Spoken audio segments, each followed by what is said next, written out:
મિત્રો ઇતિહાસ છે ને ઘણીવાર પુસ્તકોમાં દબાવી દેવામાં આવે છે, પરંતુ ક્યારેક ક્યારેક છે ને તે ફિલ્મના માધ્યમથી પાછું જીવન થઈ જતું હોય છે. અને ધ બેંગલ ફાઇલ્સ મિત્રો એક એવો જ પ્રયાસ છે જે 1946ના બંગાળની મિત્રો ભયાનક સચ્ચાઈની આપણાને એક ઝલક પૂરી પાડે છે. વિવેક રંજન અગ્નિહોત્રી મિત્રો ડિરેક્ટરની જીગરની પણ જીગરો કહેવાય કે આવી સેન્સિટિવ મૂવી બનાવી. જ્યારે આપણે મિત્રો કાશ્મીર ફાઇલ જોઈ હતી ત્યારે આપણે રૂવાટા ઊભા થઈ ગયા હતા. તો આ મૂવીમાં તો એનાથી પણ ભયાવહ દ્રશ્યો બતાવવામાં આવ્યા છે.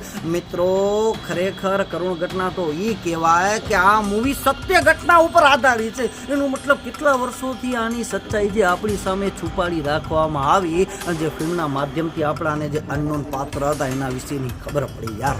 મિત્રો મૂવી છે ને 2 લેયરમાં ચાલે છે. એક તો મિત્રો જે 1946નો ડાયરેક્ટ એક્શન ડે અને બીજો નાઓ ખાલી દંગા, જેમાં મોટા પ્રમાણમાં હિન્દુ જેનોસાઇડ એટલે કે હિન્દુઓનો નરસંહાર કરવામાં આવ્યો છે એના વિશે બતાવવામાં આવ્યું છે. અને બીજું એક સીબીઆઈ ઓફિસર છે ને હાલમાં ત્યાં જાંચ કરવા માટે જાય છે અને ત્યારે બંગાળની સચ્ચાઈ જે સામે આવે છે.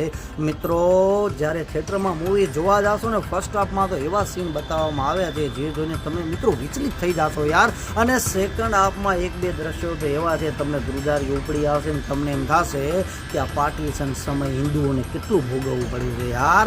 અને દરેક એક્ટરે જબરદસ્ત એક્ટિંગ કરી છે, જેમાં મિથુન ચક્રવર્તીના દીકરાએ તો લાજવાબ એક્ટિંગ કરી છે.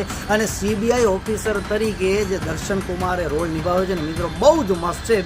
મૂવી મિત્રો થિયેટરમાં અવશ્ય જોવા જાજો તો તમને સચ્ચાઈની પણ ખબર પડશે અને પોતાની મેળે પણ રિસર્ચ કરજો તો તમને ખબર પડી જશે.